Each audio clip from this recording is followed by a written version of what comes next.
know we talked about the interception on Sunday. Was there another play from the game at all as you went back and watched the tape that kind of gnawed at you a little bit that you wanted back?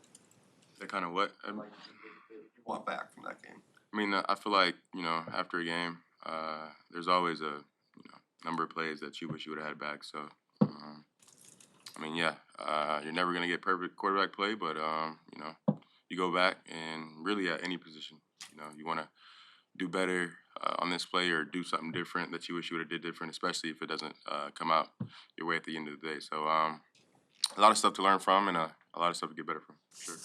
As you look back, are there any moments where you say, I wish I was a little bit more aggressive here, or I wish I, put the ball out there to give my guy a chance? Just take more shots yourself. Yeah, for sure. That's one thing I talked to Luke and Coach about is just, I felt like I was a little bit too conservative at times during the game. So, definitely with, guys like DJ and Chase on the outside, if, we do have one-on-one on the outside, potentially throwing it up and, seeing what happens. So, with them, they're great playmakers and, they can, most likely come up with a 50-50 ball. So, definitely, want to give them, more chances deep down the field. Why do you think you were?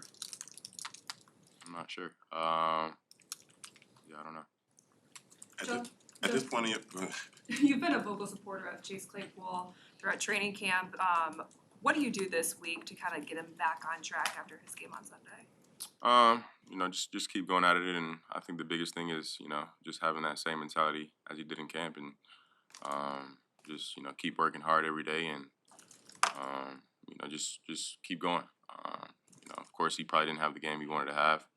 Probably wanted to have more catches, and we all probably didn't have the game that we wanted to have. But just keep working, keep getting better, and I think that's the theme of this week. The theme of today is work towards 1-0 on Saturday or Sunday, and just get ready to play. at this point in your career, how involved are you in terms of the game plan during the week leading up to a game? Pretty involved. Of course, they put the plays in, and then I communicate with Luke and Andrew on what plays I'm comfortable with, what plays I like and dislike, and the answers to different coverage and stuff like that. So I'm pretty involved with it. What about freedom to adjust things at the line of scrimmage or as plays come in, even to your headset? You said what? What about your freedom? Do you have much freedom to adjust as plays come in, either into your headset or at the line of scrimmage? Yeah, I would say so. Especially once we get if we get certain looks on the defensive the defense side of the ball. If we get if they present us something to where we talked about it earlier in the week to change something up or stuff like that. But at the end of the day, you gotta have trust in your OC to call the right plays, and if the defense gives you something that you weren't expecting, just work off of that. So yeah, I mean, I'm not gonna go up to the line of scrimmage and change up the whole play when we talked about it. We talked about why we're running the play in a certain situation. So I'm gonna read it out, and if it's there, it's there. If it's not, then I just work through my progression and make a play. Justin, Flus has talked about the desire to kind of activate some more scrambled throwing opportunities as opposed to scramble and running. What do you see on Sunday in terms of opportunities that were there, or where you need to go next step to kind of activate that part of I things? think there was one to DJ that I scrambled to the right later in the game. He was running across the field. I think that was one to him, but other than that, I don't think there were any more. I know you talked about maybe on the blitz to Jair, like stuff like that. When it's a single blitz, you don't know where the defender is behind you. He's a fast guy. He's still on his feet. So the last thing you want is you looking downfield and a guy chasing you, from behind, and then he gets a sack fumble. So that's the last thing you want in that situation. So, you just pick and choose, and it's kind of an instinct thing to where, you want to always escape the dead zone, always want to get away from the defenders and, make sure you're clean from the backside. And, of course, if you have time to extend the play, make a throw downfield, then that's what you do. So, yeah. Justin, St. Brown played pretty much every game last season, so you have a lot of familiarity with him. What did you miss by not having him in against Green Bay? He's a great run blocker for us. He always has been since last year. And he knows the playbook like the back of his hand. He's really smart. And I think he's a leader in the receiver room. So just that part, perimeter blocking, he's really good at that. So I think that's probably one thing that we missed. But yeah, I mean, I don't really make those calls, so not really a question for me. His blocking is always, it's funny that you brought that up first because that's always the first thing people say about him. But what does he give you as a pass catcher. What does he contribute in that area? Yeah, I mean he's savvy. You know, knows how to change directions pretty good. You know, quality hands, and you know, like I said, he's always gonna be on time with the quarterback. He's gonna run the right route at the right depth, and you know, be at the right place at the right time. So I mean, you just get dependability on him, and you know he's very reliable in the pass game. Justin, during training camp, we had talked to you about trying to kind of manufacture some energy in ones versus ones situation where, you know, the defense was talking and the offense was quiet. Mhm.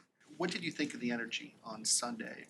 And how do you evaluate it knowing that, you know, there were some shots of a quiet sideline in the third quarter, but you're down 24 points or whatever too? Like, is it human nature maybe To be down like that on the sideline, I mean, you know, I think for me it's a little bit different because when I come back on the sideline, you know, I'm going over the pictures. I'm going over, talking to Luke, talking to Andrew on, you know, what plays we have coming up next. So I don't necessarily get to watch the defense as much, you know, when they're up. But of course, you know, when I do talk to Jaquan about this, we do need to have, you know, more energy, and that's on both sides. When we're up, we need to get, you know, each other going. We need to be on the sideline, you know, getting the defense rallied up and getting them, you know, more juiced up. So, you know, I think that's a thing that, you know, both sides can do better for each other and just create more energy for sure. We were talking with Flus about DJ from the Sunday game, and he said that we want to get the ball to our skill. Are there situations that, for you, where you feel like you might just need to be conscious of, he doesn't look open, it might not be the best case, but I've got to force the ball that way? Or do you have to, like, balance against that? Not really. I would say you can do that if it's like one-on-one matchups on the outside and, you know, just one-on-one. But, I mean, you never want to force it with, you know, multiple defenders around him. But definitely one-on-one is outside, you know, safety's in the middle of the field. Can definitely throw it up for sure. Justin, what have been your overall impressions of Roshan? And then on top of that, how do you feel he handled his first NFL game on Sunday? Yeah, I mean, you know, I think since day one, you know, he's kind of a grown man, to be honest with you. Like he's handled himself as a grown man. He's came in here and worked. You know, he's always one of the last people off the field every day after practice. Every time we need to throw extra, you know, he's always right there to catch. And you know, this first game we asked him to do a lot from a lot of different positions. Running back, of course. He was lined up as receivers a couple of times, and I mean, he handled it very well. So definitely proud of him for doing that. You know, for getting so much put on his plate and the way he handled it. So I'm just excited for him and his future, and you know what he's going to be able to do for us in this team. How big of an asset can he be this week, just knowing how much Tampa Bay blitzes? He can be a good asset, like he said. He's like I said, he's smart. He's a reliable player. You know, whatever you know we ask him to do, he's going to do it with no hesitation. So yeah. Were you surprised? Were you surprised by the amount of zone they played against you? And Who, Green Bay? and what effect did the zone have? Did it have any effect on? You're saying, you know, I was a little too conservative. I wasn't surprised. I mean, they rarely play man. I think the only time I saw really man last year was the first time we played them, and then the second game we played them. I mean, they're not really much of a man team, to be honest with you. And what was the second part of your question?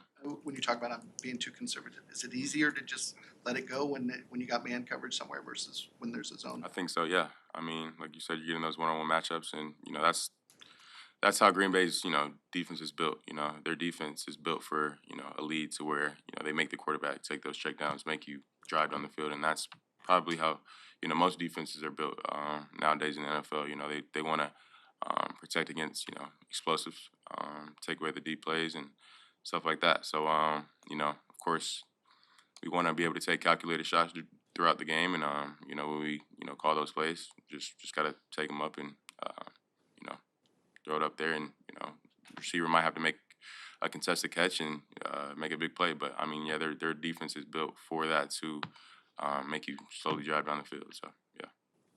Thank you. Thanks, Justin.